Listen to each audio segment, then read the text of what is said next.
श्रीराम समर्थ. ज्याच्या घरात समाधान तिथे मी आहे. मनुष्य मला भेटला की तो सुखी किती आहे हे मी पाहतो. त्याच्या इतर गोष्टी मी पाहत नाही. पण तुम्ही त्याची श्रीमंती, विद्या, मान यावरून तो सुखी आहे की नाही हे ठरवता. भगवंता वाचून मनुष्य कसा सुखी होईल? लोकांना श्रीमंत आवडतो तर मला गरीब आवडतो. लोकांना विद्वान आवडतो तर मला अडाणी आवडतो. असे माझे सगळे जगाच्या उलट आहे. पण म्हणूनच जगाच्या उलट माझ्याजवळ समाधान आहे. समाधान कशात आणि कुठे आहे याचा मी शोध लावला. मी समाधान रूप आहे. ज्याच्या घरात समाधान आहे तिथे मी आहे.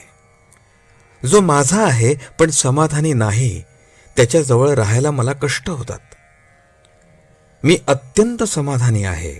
तसे तुम्ही सुद्धा अत्यंत समाधानी राहा की झाले. आजपर्यंत मी एकच साधन केले, कुणाचे मन दुखवले नाही आणि एका नामा वाचून दुसऱ्या कशाचीही आठवण ठेवली नाही.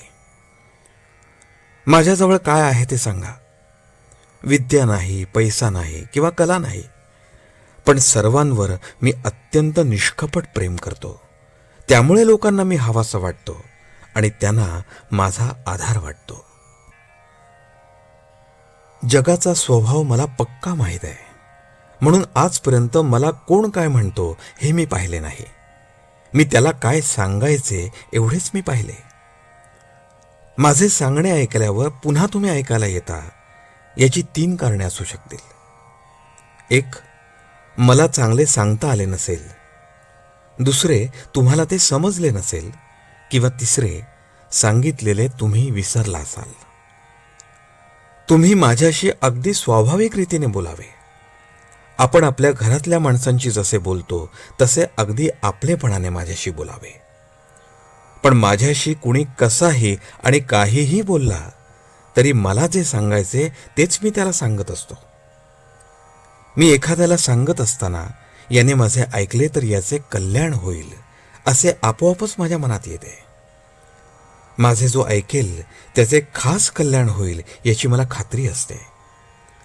पण कल्याण म्हणजे प्रपंचातली सुधारणा नसून आहे त्या परिस्थितीमध्ये समाधानाने राहणे हे होय.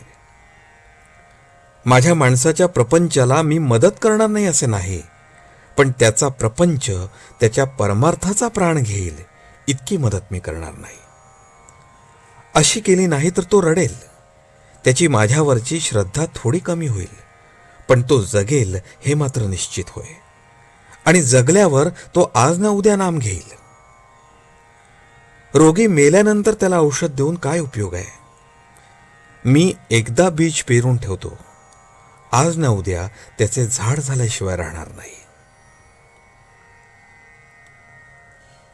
आजचे बोधवचन.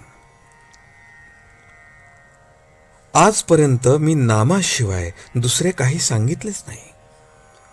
जो मला भेटायला येतो त्याच्या तोंडातून नाम घेवण्याचे माझ्याकडे लागले. जानकी जीवन स्मरण. जय जय राम.